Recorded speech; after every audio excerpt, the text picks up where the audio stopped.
They are so powerful, they have a country named after them. They are the Saud family of Saudi Arabia. I'm a Saudi, you're a Saudi, he's or she's a Saudi means you belong to that family. Saudi Arabia is a dictatorship managed by a democracy. We're really talking about a core group of maybe 15 to 30 princes that are really controlling the final decision on everything.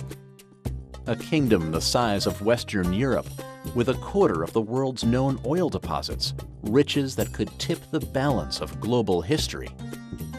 But with an increasingly radical populace and a resource that won't last forever, is the sun setting on the House of Saud. It's a remarkable family in that it's held on to a fairly fragile country. They all know their survival depends upon staying together and staying in power.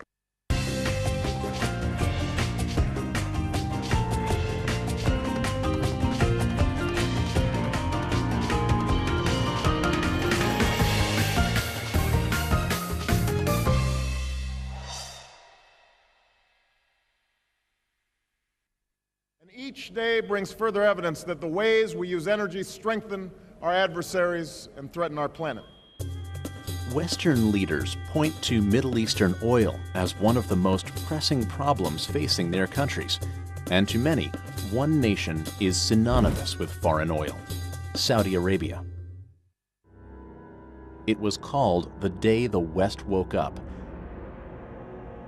The fact that 15 of the 19 terrorists on September 11, 2001 were Saudi nationals surprised some. Saudi Arabia has been a close ally of both Europe and the United States, but this seemingly worldly group of princes and kings has had a long-lasting alliance with a branch of Islam that has little fondness for the West. The Saudi royal family funded the extremists for years. I mean, we're talking about going back to the 30s, and back to independence. So these people really control the media today. And therefore, they control the schools, and they have great access to propagating their ideas. In 2005, the country crowned a new monarch, King Abdullah. He promised a new era of reforms. Our opinion inside the CIA was that Abdullah was more capable than many of the other princes. I mean, this is good news for Saudi Arabia. He's making an alliance more with the liberals in order to push the kingdom in the 21st century. A delicate balance, but some fear the fundamentalists in Saudi Arabia may turn and bite the hand that feeds them. Saudi Arabia finally woke up and said to itself, if we continue to support radical factions, extremist Wahhabi factions, we ourselves are going to collapse. The dynasty ruling Saudi Arabia traces its roots to a desert past and to a visionary tribal leader from the mid-18th century. Muhammad bin Saud went to rule the country and the tribes of Arabia, the majority of the Arabian Peninsula. They formed an alliance where the Wahhabis or Muhammad ibn Abdul Wahhab will be in charge of religion. The Wahhabists followed the teachings of Muhammad ibn Abdul Wahhab.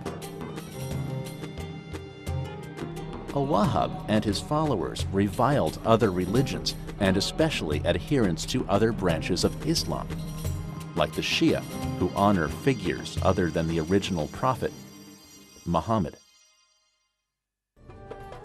Abdul Wahhab felt that Islam had strayed from its true beliefs, so he wanted to go back to the original beliefs of the Quran and what had been taught by Muhammad. The Wahhabis are a very strongly missionary-oriented sect.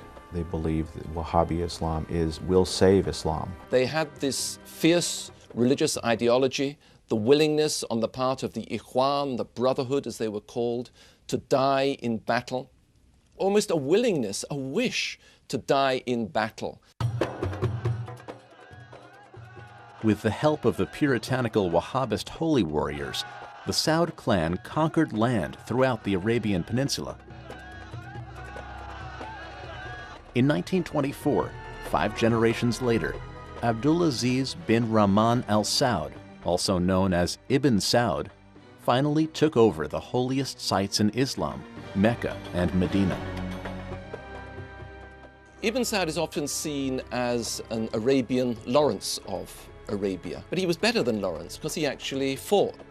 Very tall, very big, had a lot of charisma and a lot of guts. I mean, he did a lot of, attacks in the middle of the night, completely desperate type of military attacks of other positions, which no one would have done. I mean, he was a man of great courage.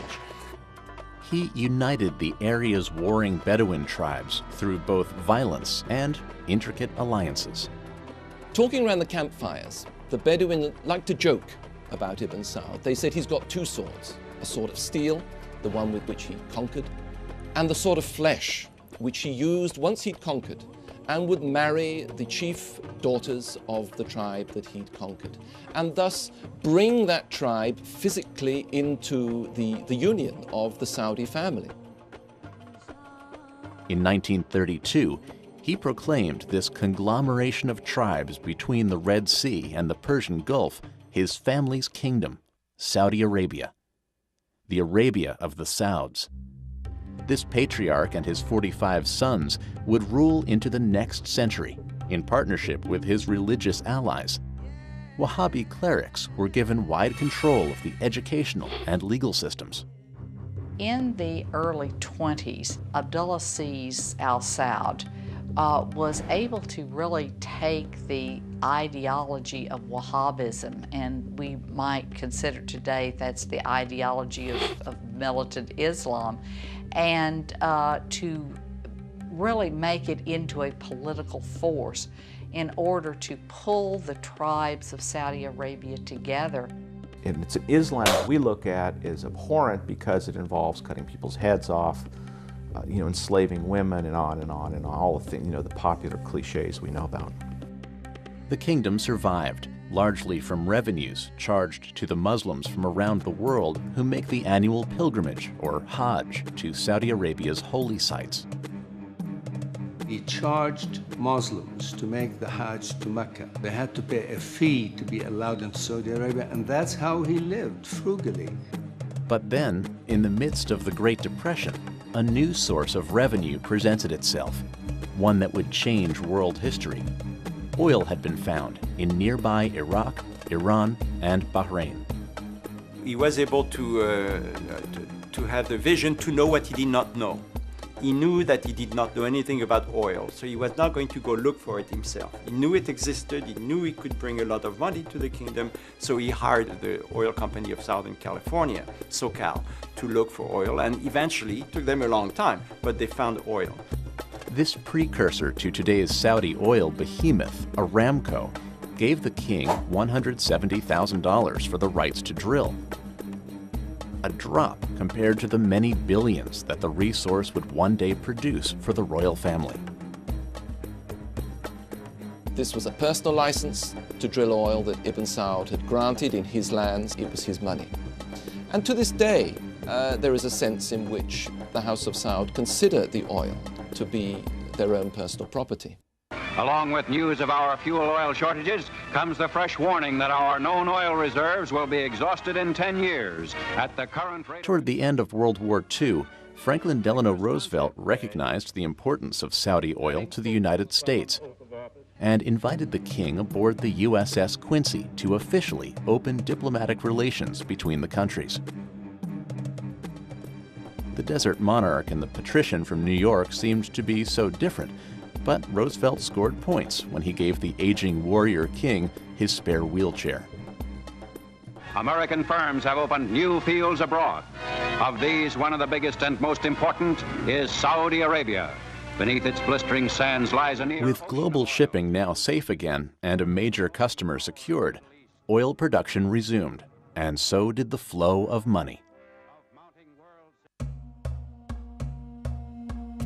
The king wanted to modernize, no small feat when his ideological partners, the Wahhabis, outlawed innovations developed after the time of Muhammad.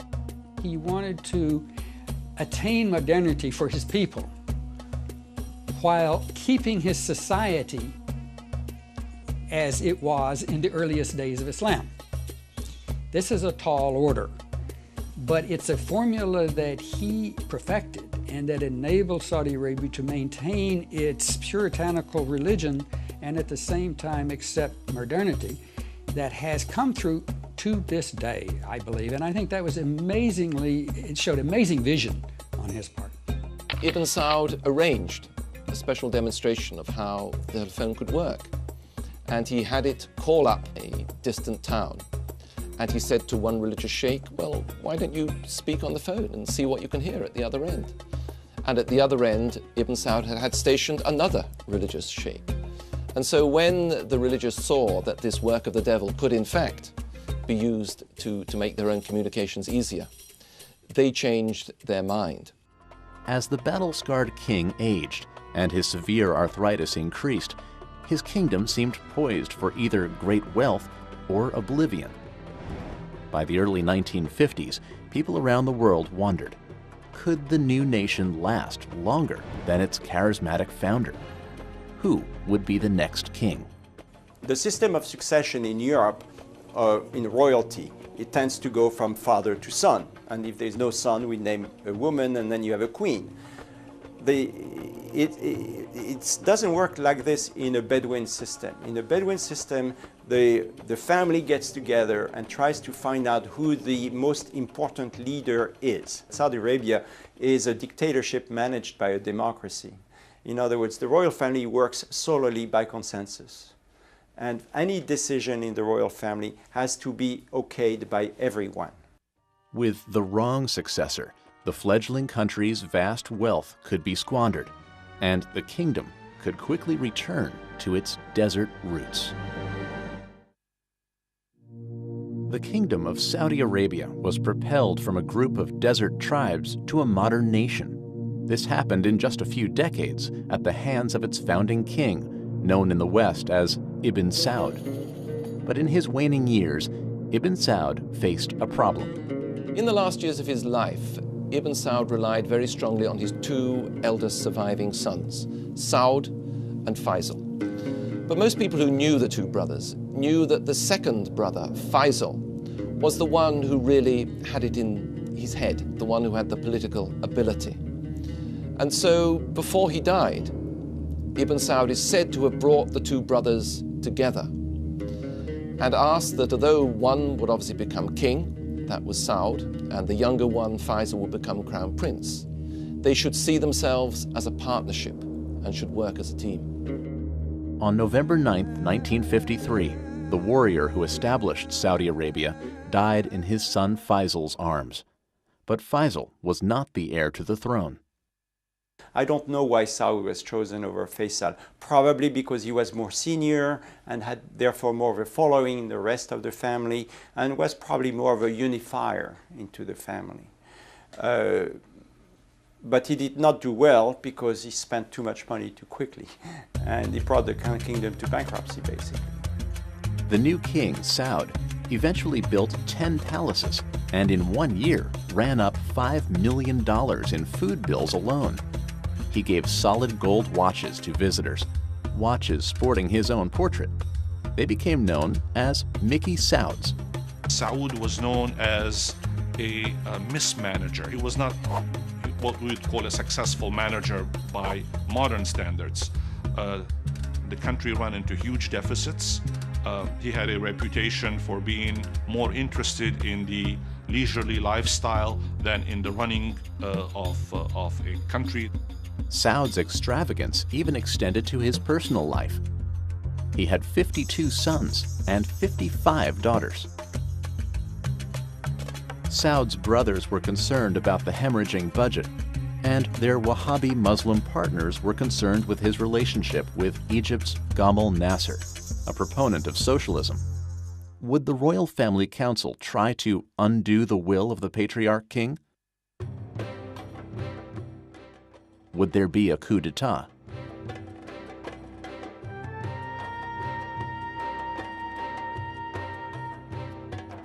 They were worried about Arab socialism, and they were worried about Nasser's connections with the Soviet Union. The Saudis are deeply religious, consider communism, generally speaking, as atheism. U.S. President Dwight D. Eisenhower courted the king in an effort to shift the balance of power away from the Soviet Union, with the help of his Secretary of State, John Foster Dulles.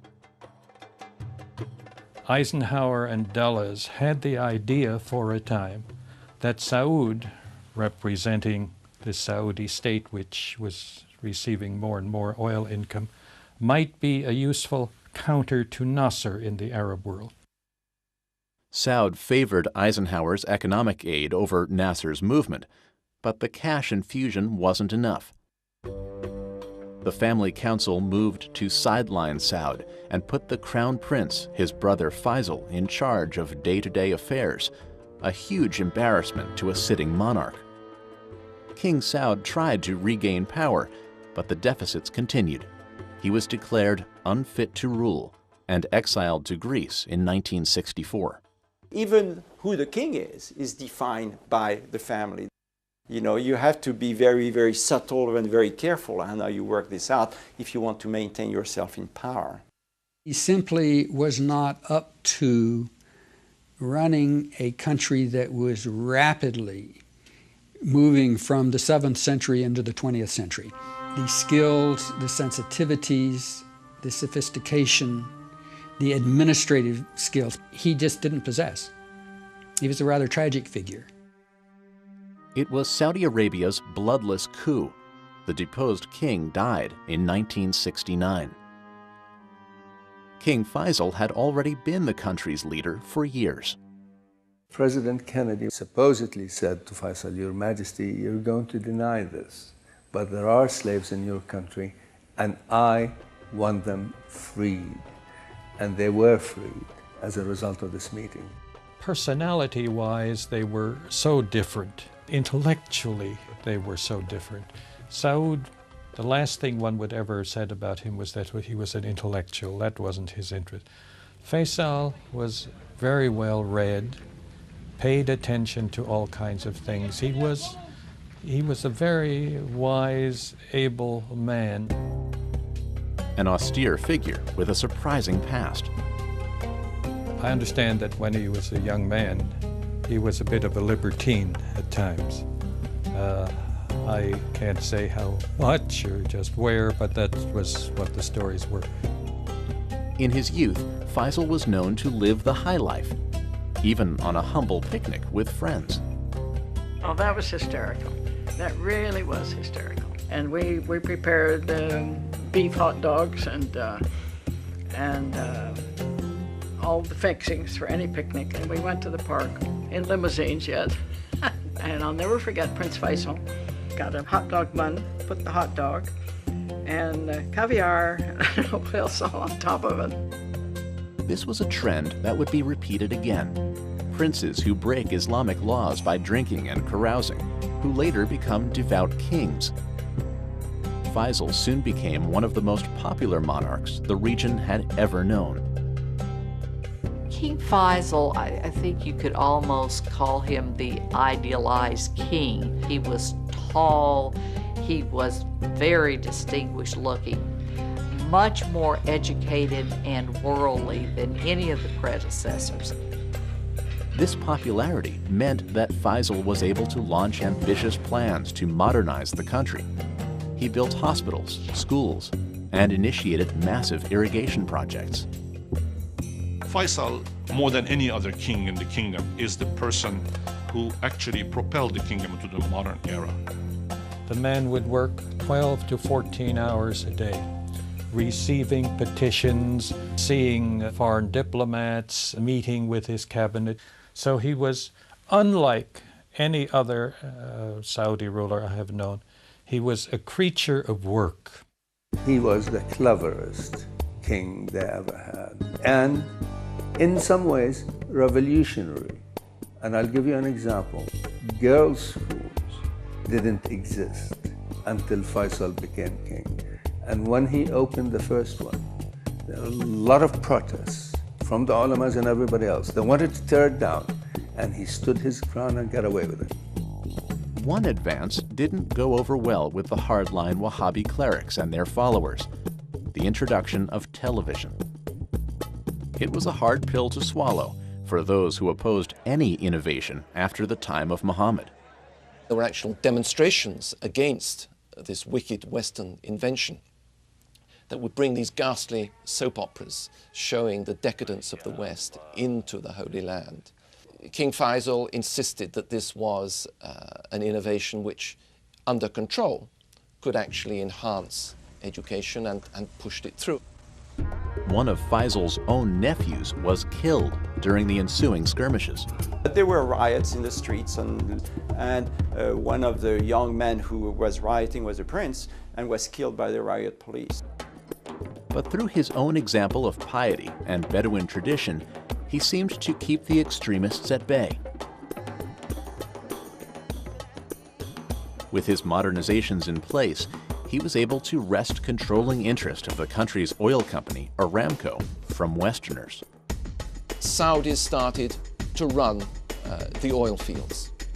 It was this, the great national asset, that Faisal felt that the Saudis should take control of themselves. It jerked Saudi Arabia out of this medieval past and threw them onto the center of the world stage because they were producing so much oil, so much money was coming in that they had to spend this money in order to keep the international economy going. A further break with the West came when Israel's neighbors attacked her during 1973's Yom Kippur War, and the U.S. sided against the Arab nations. He felt very deeply about Israel, very strongly about that. He always insisted he was not anti-Semitic, anti-Jewish, but he was anti-Israel. Having gotten this message that we're going to be even-handed, and 2 days later saying, and we're going to give $2 billion to the Israelis for military aid, was a breach of trust, personally. And it was at that point that something in Faisal snapped, and he gave way to a very strong feeling that was generated by those around him, that the power of oil held by the Arabs should actually be used in this war. As a leader in the Organization of Petroleum Exporting Countries, or OPEC, he called for an oil embargo. Faisal made his oil minister, Sheikh Yamani, a household name throughout the world, as the Saudis seemed to be in direct control of the flow of gasoline. It was the only card he had to play. It was the only weapon he had in his arsenal that he thought would make an impact on America. Now, it did make a big economic impact on America, but it certainly didn't change American policy. Relations were damaged and revenues were down, but Faisal had become one of the most powerful leaders the Arab world had ever seen. But had his effort to modernize gone too far, too fast? The decision to introduce television to the kingdom came back to haunt him. On March 25, 1975, the brother of the young nephew killed in the television riots was admitted for an audience with the king. And when his turn to greet Faisal, he pulled his gun and blasted his brain.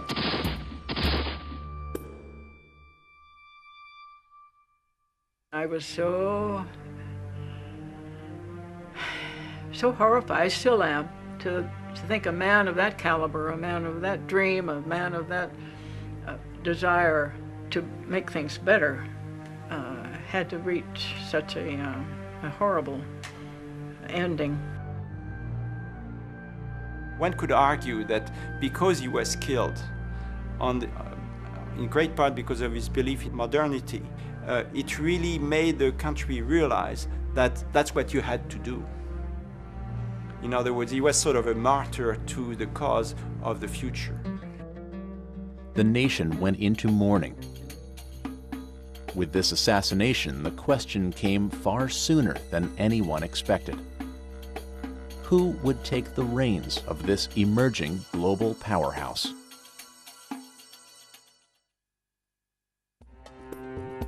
With the assassination of King Faisal, the Kingdom of Saudi Arabia suffered another crisis of leadership.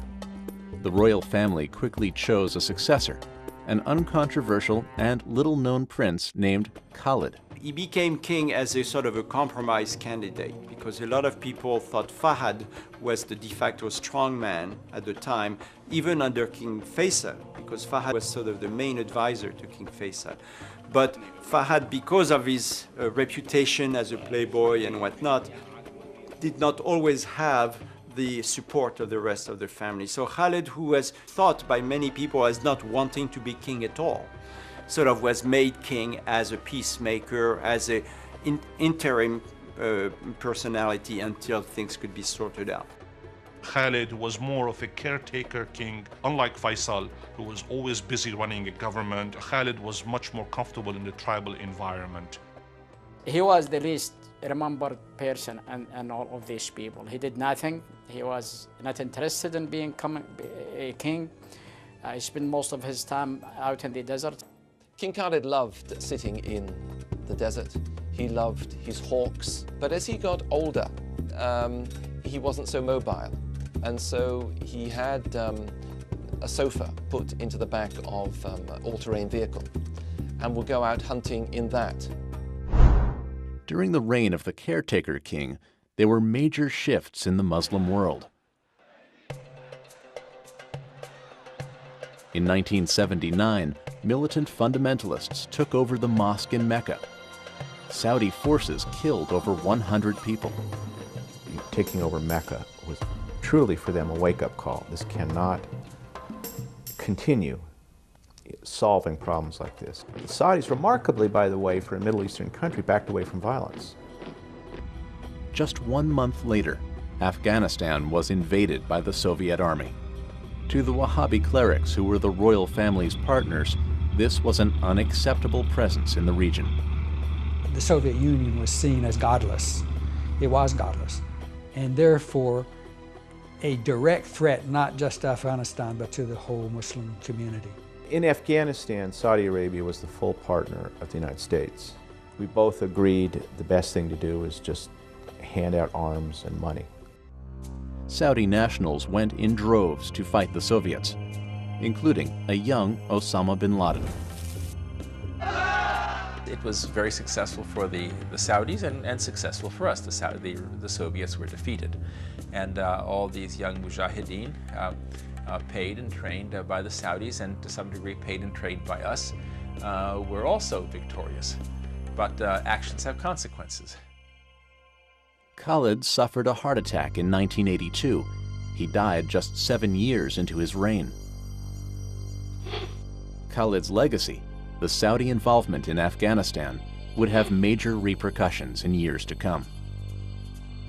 How do you reintegrate young warriors when they come back victorious from a war? They looked and they saw, instead of a country ruled by shepherd kings living austere Muslim lives, they saw a country that was run by and for the benefit of the royal family, and where there was a gap between what the royal family said and what it actually did.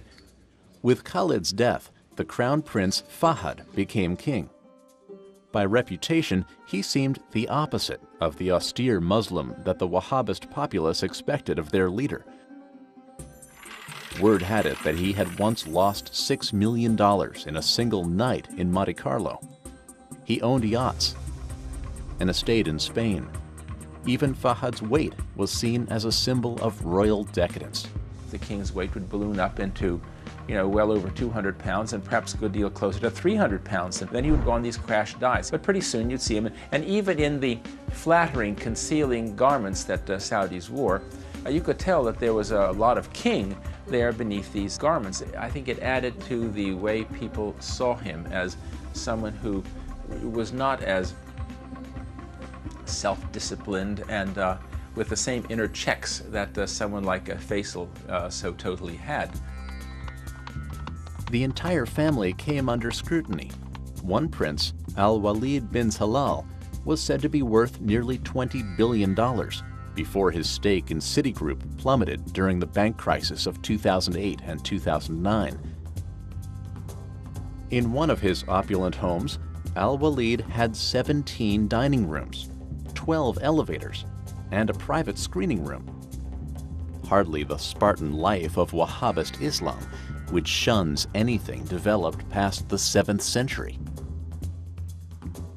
Rather than reigning in the royal family, he more or less just let them run wild. I think Fahd really was breaking the commitment to what I might call social justice in Saudi Arabia and allowing the elites to amass great wealth. They were very much nouveau riche at the time, and all of a sudden that this big manna coming from heaven, and they were spending it like crazy. I mean, it was very much fun, and then they realized that there's a lot of drawback to that. Also, King Fahd was really seen by the religious establishment as being too wild, and so when he became king, he had to make up for that.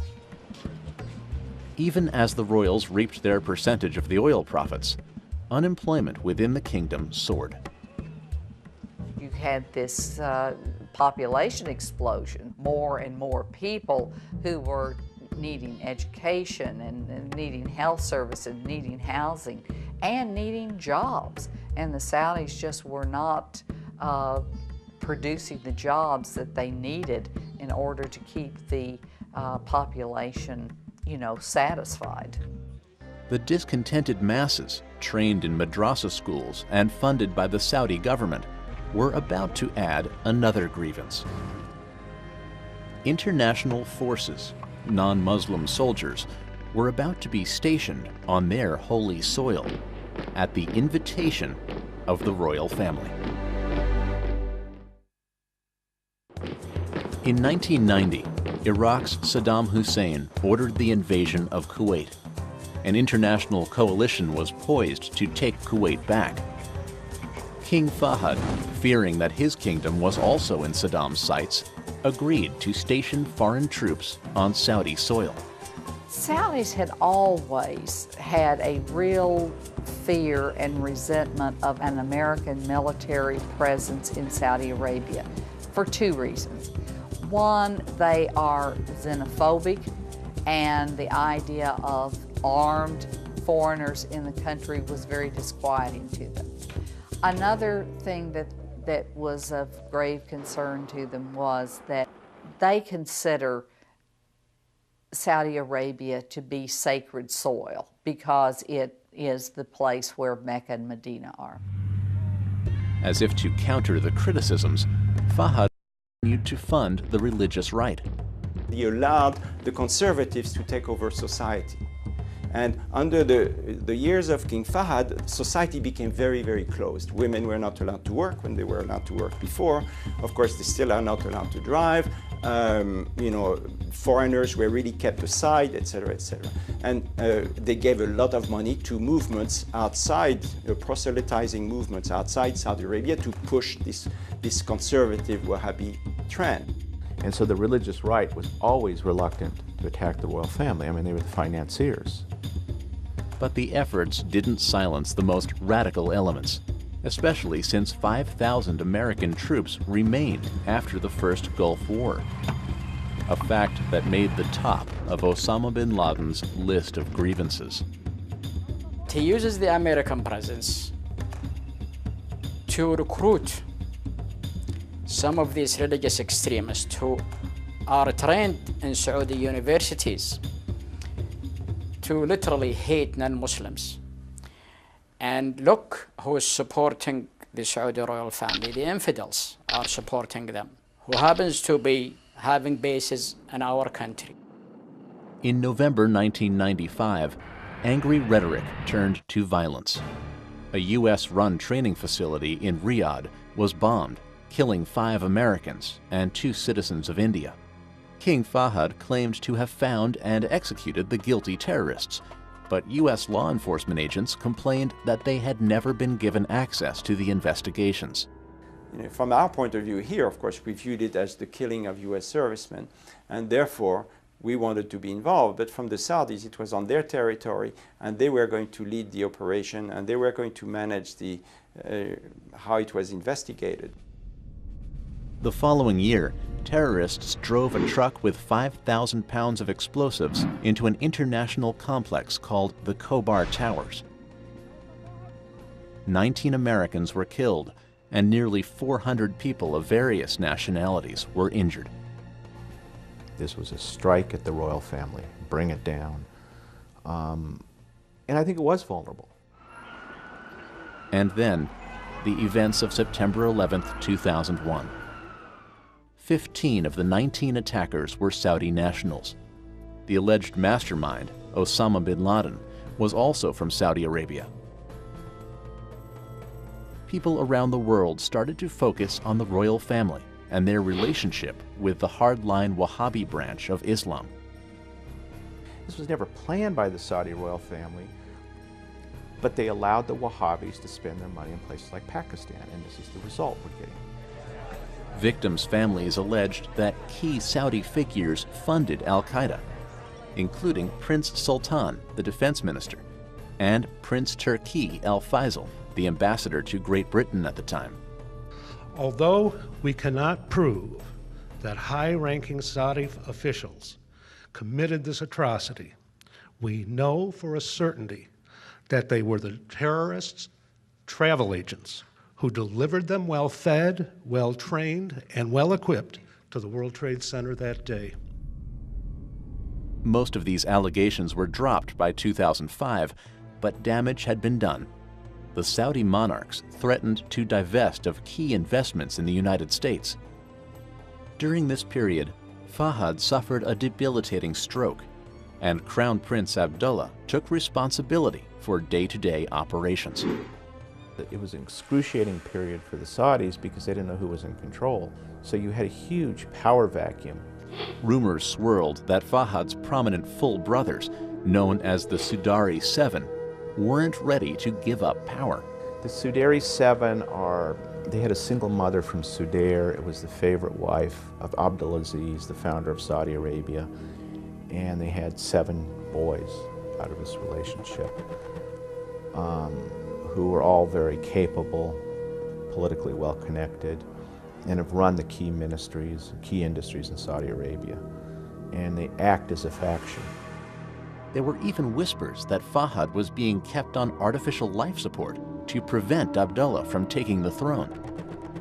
In these inner circles of the royal family, no one knows how decisions are made. No one knows why they're being made. And I don't know whether it's a possibility. I don't know whether that was the fact or not. I think it's really what I would call a rumor. But of course, in the Middle East, rumor is news, you know. Inside and outside Saudi Arabia, some worried that the crisis of leadership could mean the end of the kingdom. Saudi Arabia in 2003 and 2004 was on the brink of an insurrection, a Wahhabi insurrection. In 2005, King Fahd died after being seriously ill for 10 years.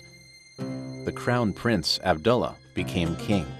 You know, he's supposed to be a very simple man, as simple as a man worth billions of dollars can ever be, you know. But he's supposed to be able to talk to the people and to speak very straight to the people. And in fact, he's been criticized in some circles for not being diplomatic. He says it the way it is. He knows he's very old, he's got to achieve things, and he will not waste his time on people, you know, being gentle and nice. He just tells them straight. We always knew all along that he was going to be a much more, what could I say, more responsible leader is not the word. He's not particularly pro-American. I mean, he personally despised the Bush administration, held it responsible for the war in Iraq. Relations between the Saudi royal family and the United Kingdom also hit a rough patch. That country's Serious Fraud Office investigated a scheme in which Prince Bandar, son of Saudi Arabia's defense minister, took massive bribes from the arms manufacturer BAE Systems. It was very well known in the kingdom that the BAE contracts had been subject to probably some kind of understandings on how the payments were made. And what I did not realize is that there would be $2 million a month passed on by BAE to Prince Bandar in Washington. Things went from bad to worse when Prime Minister Tony Blair called for the investigation to be halted. I don't believe the investigation incidentally will have led anywhere except to the complete wreckage of a vital strategic relationship for our country. The Prime Minister of Great Britain compromised his country's judicial system, democratic values, and tradition because of threats from the Saudi ruling family. That's a very dangerous precedence. As king, Abdullah could finally roll out more of the reforms that he promised. But change can happen slowly in the Middle East. The real point is management inside the country. And you know, frankly, I didn't think this was going to be this smooth. Saudi Arabia is stepping into the 21st century. Slowly, but it's coming in. Because he believes that the kingdom will only reach its potential if it's allowed to develop economically, and that means really moving away from the conservative religious establishment. Abdullah has also started to carry out his goal to loosen ties to the West. He tried also very hard to go east to China and to India and have arms deals and arms sales with these people in cooperation. And he felt comfortable with that, and he used that actually as a blackmailing instrument against the West. You know, we are not the only boys and girls in town. I mean, China and India, their economies, they will use our oil. We could get arms from them, we could services, so we don't need you as much as we do. Whatever his reputation, Abdullah seemed to hold particular sway with the product of another oil family, President George W. Bush. The big image we have of this thing is when Abdullah went to Crawford, Texas, and talked to the president and walked with the president around the compound there. And that meeting in Crawford was very important for the Saudis. Not so much for the war in Iraq, which there was always disagreement, and they'll never agree with us on anything on that. But one of the big decisions that were taken at Crawford, which didn't make headlines at the time, was the fact that the king was able to convince the president to allow Saudi Arabia into the WTO, against a lot of the objections of the Europeans. Today, Abdullah is pushing to diversify, making the kingdom less dependent on one resource. If the price of oil stays down below $30 for a long period of time, Saudi Arabia will once again face existential problems, as will the rest of the Gulf. So they're spending an enormous amount of money on education to bring more research, more dependence on science. They are spending an enormous amount of money on creating factories that will use their energy, of course, because that's what they have, that's cheap, but in a way that instead of selling it for $40 a barrel, that after the value added and the work and so on, they will sell ultimately for $500 a barrel. Abdullah is the right man at the right time. He has maintained his ties to the traditionalists. He is very well respected by all Saudis as being pious, uncorrupted. And he knows it's going to take a generation, at least, to change the educational system. But he knows if you don't start now, you'll never get anywhere, and the kingdom will stay as a second-rate power forever. In February 2009, King Abdullah shocked the world. He announced that he was dismissing ultra-conservatives from top posts and made other changes. And we've seen with the appointment of a female minister, deputy minister. I mean, this is all fantastic news for Saudi Arabia. This is a vibrant society. It has its problems, like all societies in the world, but it is not a failed society. It is experiencing growing pains, but it is a society that will certainly endure. If Abdullah's strategies work, the House of Saud will also endure, but the king is in his 80s. By 2009, Crown Prince Sultan was reportedly already terminally ill.